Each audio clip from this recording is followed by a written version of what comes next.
Good morning, students. In this video, let us discuss one more division of the vertebrates called tetrapoda. Tetrapoda are those which bears the limb. Tetra meaning it is 4. Poda we are referring for something which is meant for locomotion. So those which has the 4 limbs you call it as tetrapoda. These can be aquatic or they can be terrestrial. Under this, let us first take up the class amphibian. We have to study 4 class, that is amphibian, reptilia, aves and mammal. Now let us begin with the class amphibian. Class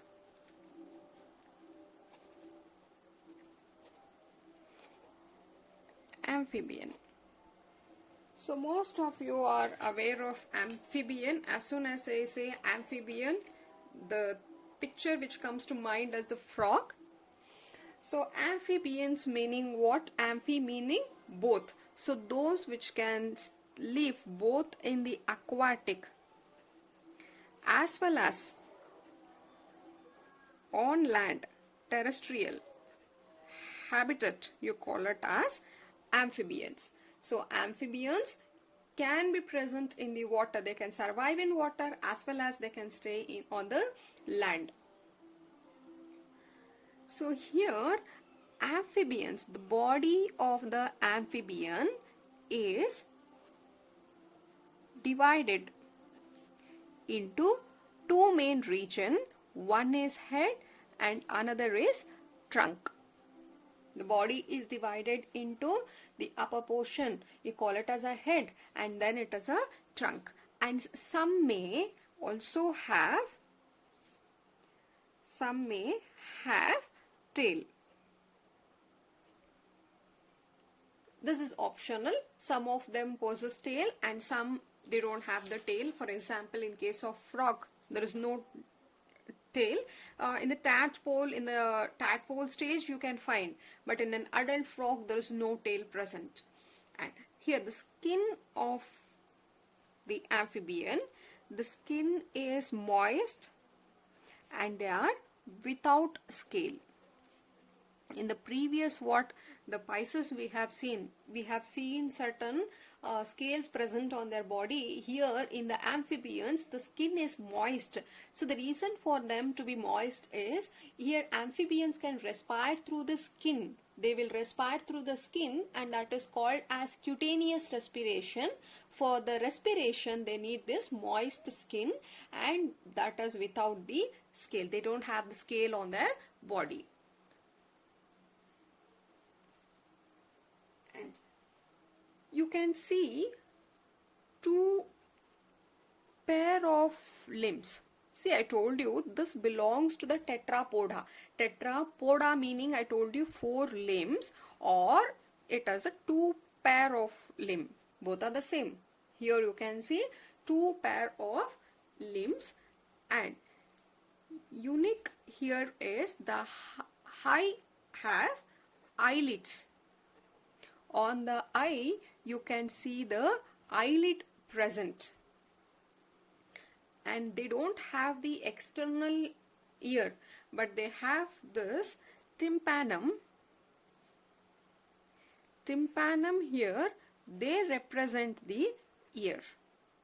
See, as in case of human we will see the external ear called pinnae. So you cannot find such external pinnae and all, but the tympanum which is present, they themselves represent the ear. Now moving on, see there is one more structure called cloacae. So cloacae is a structure. See the alimentary canal. Alimentary canal meaning we are talking of the digestive system, the alimentary canal and the excretion system, that is the urinary tract and also the reproductive tract. The reproductive tract. See the digestive system, the alimentary canal, the excretory system, that is we are talking of urinary tract, and the reproductive system, that is reproductive tract. All these 3 systems opens they open into a common chamber. All the three will open into a common chamber that is called as cloacae.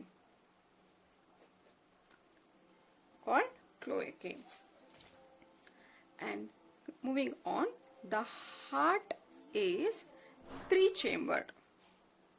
The heart is three-chambered.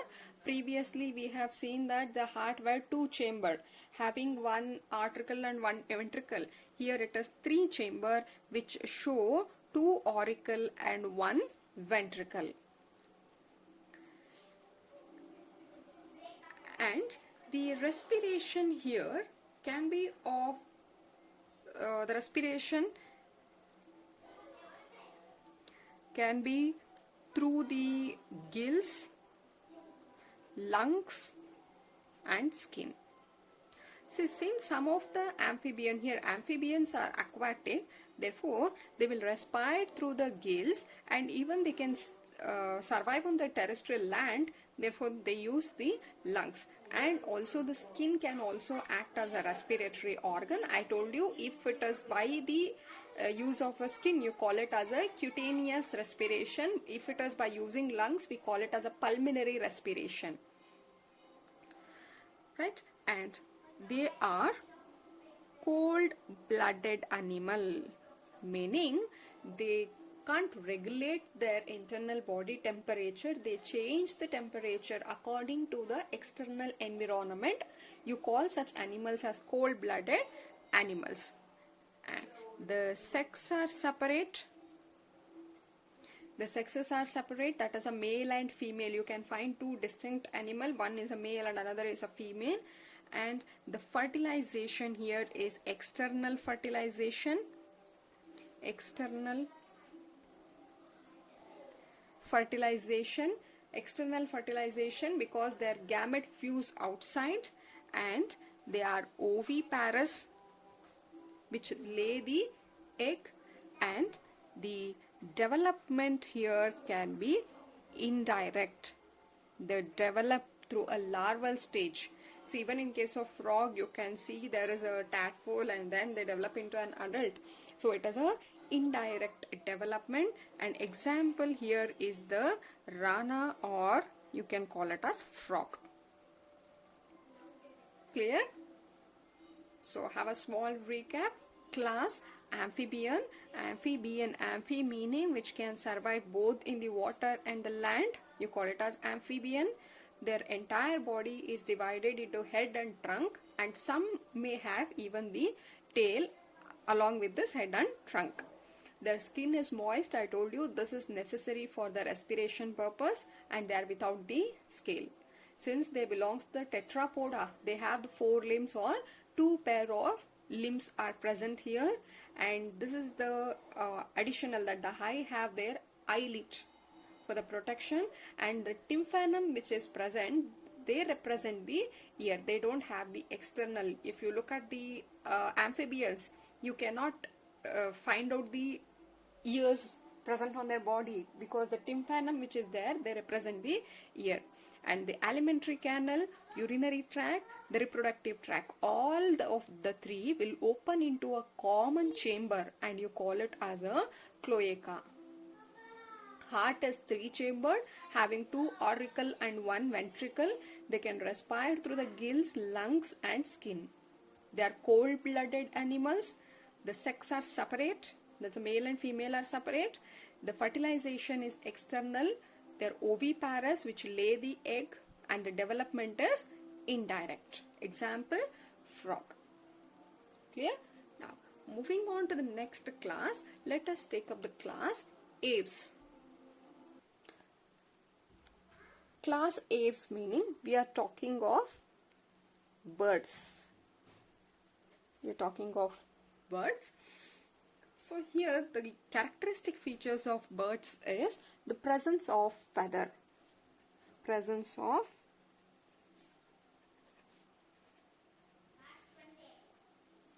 feather, and they can fly. Birds, they have the feather on their body and they can fly. See, all birds, most of the birds can fly, exception that is ostrich. It cannot fly, but the presence of the feather and they can fly. They are endoskeleton. They are endoskeleton, meaning the skeleton which is present inside endoskeleton, and they have with hollow bone filled with air cavity. See here, this is a hollow bone. The space here. The space here is filled with the air cavity. This is the reason their body are very light weighted, and that help them for flying. They are endoskeleton. If I say endoskeleton, they have the internal skeleton present, and the bone present in them are hollow. And that hollow space, the empty space inside this bone are filled with the air.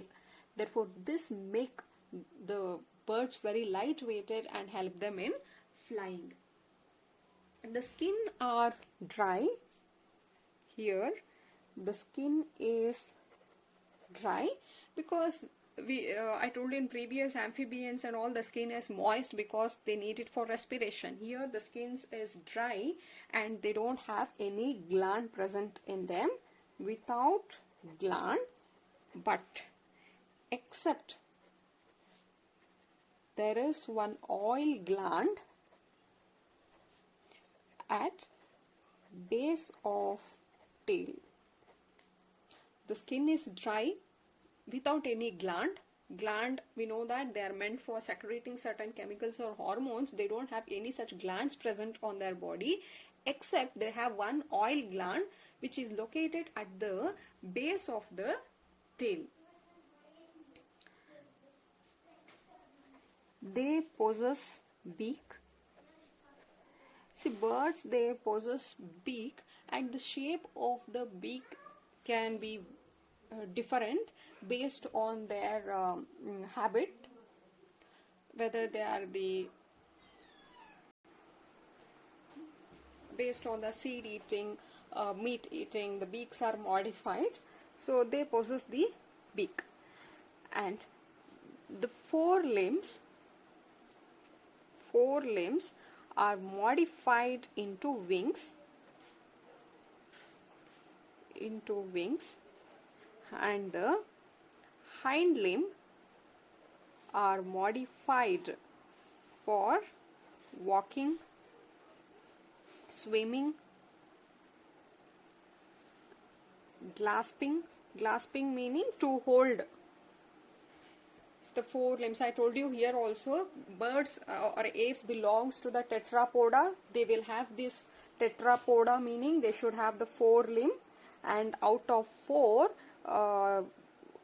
one pair or the four limbs here, they are modified into wings, and the other pair, which is called as a hind limbs, they are modified for the purpose of walking, for swimming, and for the holding something, that is called grasping. Here the digestive tract have additional organs called crop.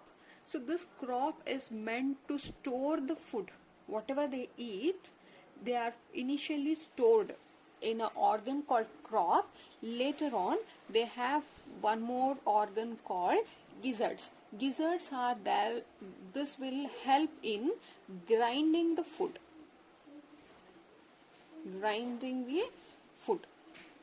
They just pick up as soon as food it is possible, and it is stored in the crop. Later on, here the food are grinded, and then they go to the digestive tract. Further they move in the digestive tract, and the heart, from here onwards, the heart is four-chambered. The heart is four-chambered, heart has 4 chamber, meaning here they have 2 auricle and 2 ventricle. The aves are warm-blooded animals. See, in the previous amphibian, what we saw was they are 3 chambered. They had 2 auricle and 1 ventricle. In case of birds, it is 4 chamber, showing 2 auricle and 2 ventricle. And they are the warm-blooded animals.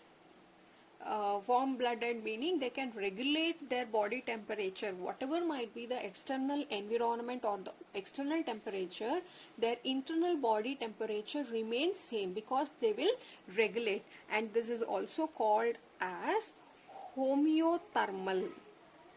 They are called homeothermal. Till now we have studied the amphibians were cold-blooded. See, in between the amphibians and aves, I should have done the reptiliae. I'll take it in the next class, no problem. But after amphibian, it was supposed to be the class reptilia. Till that, they were cold-blooded. And when it moves to the birds, they are warm-blooded, or you can call it as homeothermal. And here, the respiration is through lungs. The respiration will happen through the lungs, and the lungs will be associated with certain air sacs are also present in the lungs. The sex are separate. Sex are separate. That the male and female sex organs are present on different individual. The fertilization is internal. It's a fusion of gamete happen inside, that is internal, and obviously these are oviparous, that is egg laying animals, and development here is direct. It's direct. And example, all birds, that is columba is nothing but the pigeon, belongs to the class aves. Am I clear? To recall, class aves, or generally it's a birds, we are talking of birds, they have the feather. This is a characteristic features of the birds, that they have the feather and they can fly. All birds cannot fly, exception is that ostrich, which can't fly. So they are endoskeleton, and their bones are hollow, filled with a cavity, making them lightweight. And the skin is dry. They don't have the glands, but they have one oil gland present at the base of the tip. And birds, they possess beak, and the shape of the beak can vary from one bird to another bird depending on their food habits.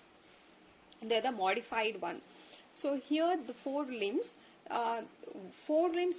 here out of 4 limbs, the 4 limbs are modified as wing, which help them for flying. Hind limbs are modified for walking, swimming and clasping.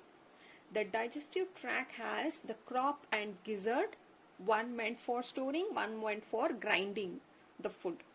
Then the heart has 4 chamber with 2 auricle and 2 ventricle. They are all warm-blooded animals.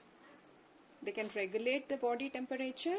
They respire through the lungs, and lungs is been provided with the air sacs. The metabolic rate of birds is high, and the sexes are separate. And fertilization, the fusion will happen internally. Their egg laying and development is direct. See, after amphibian, please leave one page empty so that we will fill class reptilia, and then we were supposed to take class aves. Since I have already completed this, let it remain like this. In your notes, after amphibian, leave one page empty for writing class reptilia. Then you take down this birds and will be left with the last class called mammals. Clear? Both the amphibian and birds which we have done comes under the tetrapoda. See, after amphibian we were supposed to take reptilia, but we have done aves. In the next class I'll complete this reptilia and mammal. Am I clear? Thank you.